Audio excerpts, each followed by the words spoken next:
New at 11 tonight. They won't say they saved a man from dying, but the evidence is there they did. And neighbors being neighbors in a time of desperate need. And tonight we take it to Brewer's Hill for a beating beyond belief. The moon is full, but Brewer's Hill is broken in pieces over the news of a vicious robbery beating here at Foster and Highland. And there was a loud banging. It woke me up. So I looked out my window. I didn't see anyone. So I raised the window to look out.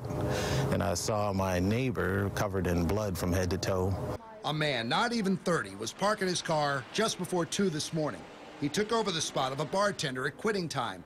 The victim sat in his car because he felt uneasy about somebody riding a bike. And after the bike went by, the man got out of his car to go home. The guy approached him and asked for a light. And at that point, he said he thinks there was a scuffle. He wasn't sure if the guy had a knife or not. Just having him in our living room, you know, sitting there with the blood dripping from his face and his hands, and you know, we helped him out, gave him some blankets, and you know, helped him wipe the blood off. We won't tell you his name because whoever did this got away with his cell phone, his house key, his car keys, and his car. The man finished up graduate school and was working here. He didn't stumble home drunk.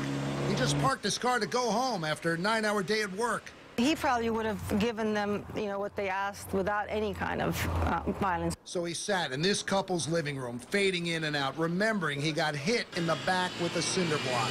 I think his skull was cracked. I really do, because when I was, you know, putting the towels around him, and the lump was in such size that it wasn't just his hair and blood, but it was like kind of a big, rough lump. So this happened right across the street from Archbishop Borders, down the street from Ed Hale's monument on Boston, and underneath Bo, who always keeps one eye out for trouble. But this neighborhood's responding.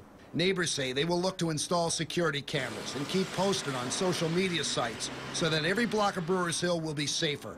And suddenly this stop sign is a symbol for much more tonight. And for this couple who saved the life of their neighbor, it'll be another sleepless night under a full moon. You saved this guy's life last night? Well, I don't know about that, but had his neighbor, I mean, his roommate not woken up, he would have maybe passed out, and it was cold, so there was a lot of blood.